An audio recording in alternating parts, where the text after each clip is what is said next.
Hi everybody, it's Dara, and today we are going to make crispy kale chips. These are naughty. These are not on the Ninja Plan. They have some oil and they have some cashews, so if you have an aversion to those things, you can shut the video right now. But basically, these are the kinds of things that help people get raw, from going from a cooked diet to a raw food diet. Sometimes we need the crunchy things. Sometimes kids want to eat Cheetos and we don't want them to have MSG. So having dehydrated kale chips with a little bit of a yellow creamy crunch to them, you'll see they're going to be amazing. Kids love them, adults love them, and they satisfy that urge when you just need something crunchy and chewy. So these are decadent, I'll tell you that, they're decadent. So what we need is 2 bunches of curly kale, a nice large bowl. This really helps. And I'm going to show you how to peel the kale. You kind of hold it like that and just pull it off of the stem. And then you save these for juicing.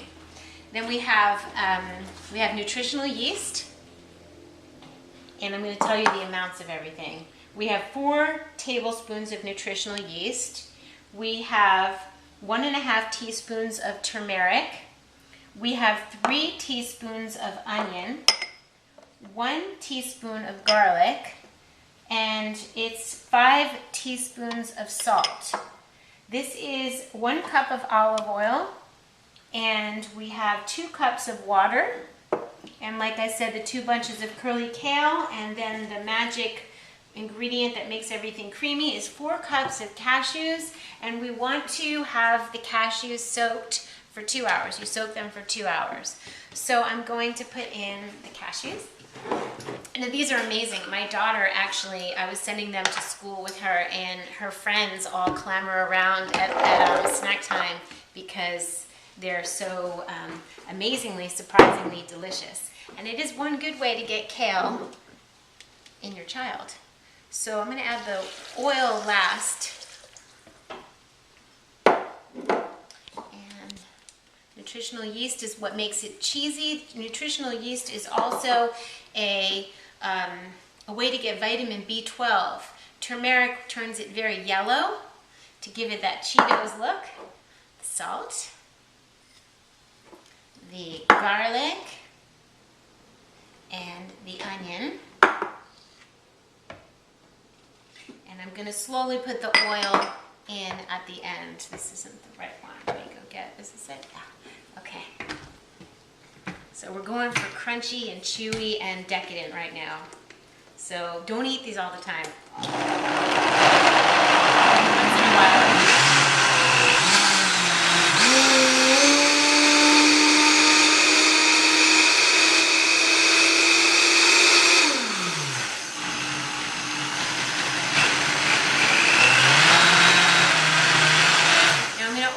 The oil in because you add the oil in a little bit at a time so it has a chance to emulsify. Okay, so there we go.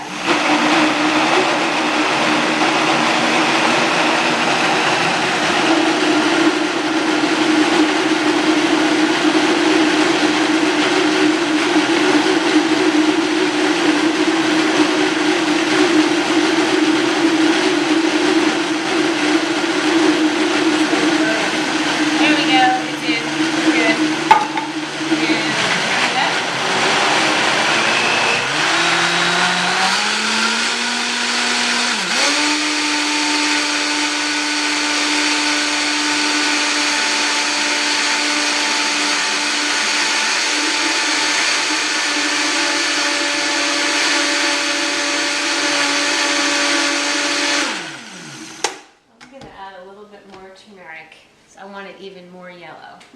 So we're going to up the dose of turmeric. And here we go.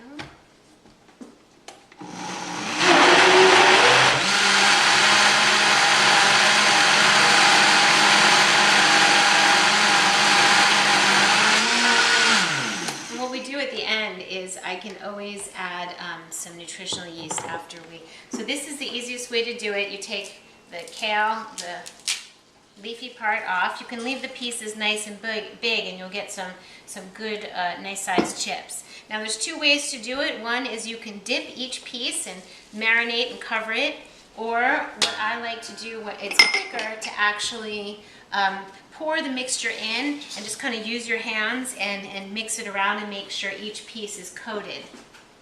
So that's what I'm going to do now. Pour it in.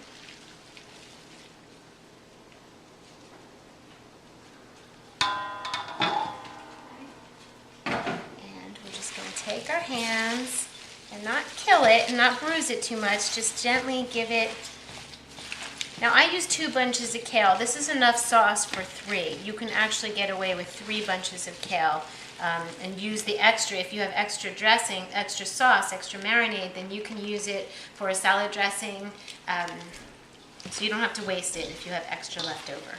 But I just poured it all in so that we could do this with speed and make sure they're all coated. So Gage, do you think you can do multitask and hand me the dehydrator sheet? Yeah. And I'll take it here.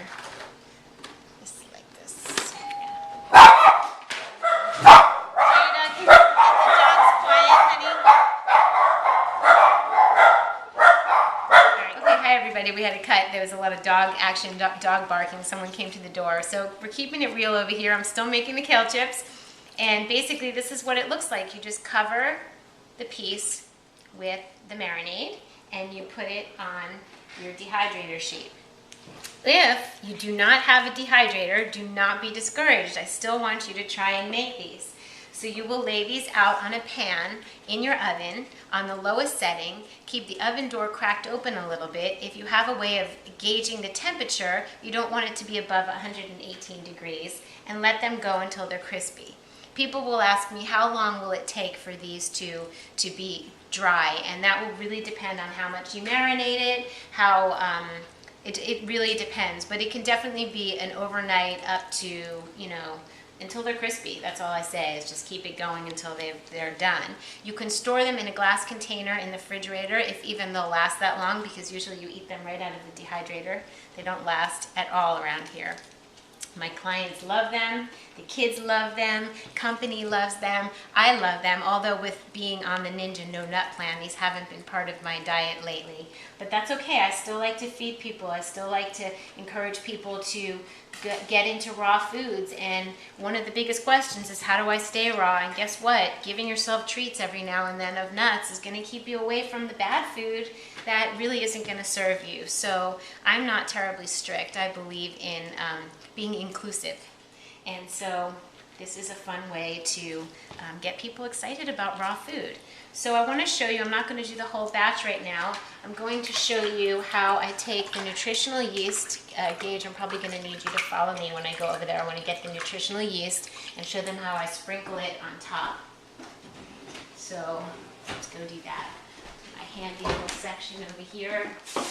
Normally I keep everything in glass containers, but this just came home from Whole Foods. So this is our big batch of kale, and I'm going to show you how I lay them out, and then I'll just take a little bit of the nutritional yeast, which you can find in the bulk section of Whole Foods, and I just sprinkle a little bit of yellow. Now you can even use more turmeric and get it really much more yellow than I did, but this will, you just sprinkle it on, and then halfway through, you know, when you feel like they're getting dry and the bottom's still gooey, turn them over. So now you know why kale chips might be expensive at stores, because it is kind of labor intensive. So this is, but it's so worth it, and I hope you enjoy this naughty recipe, and I will see you soon. I'll see you soon, everybody. Take care.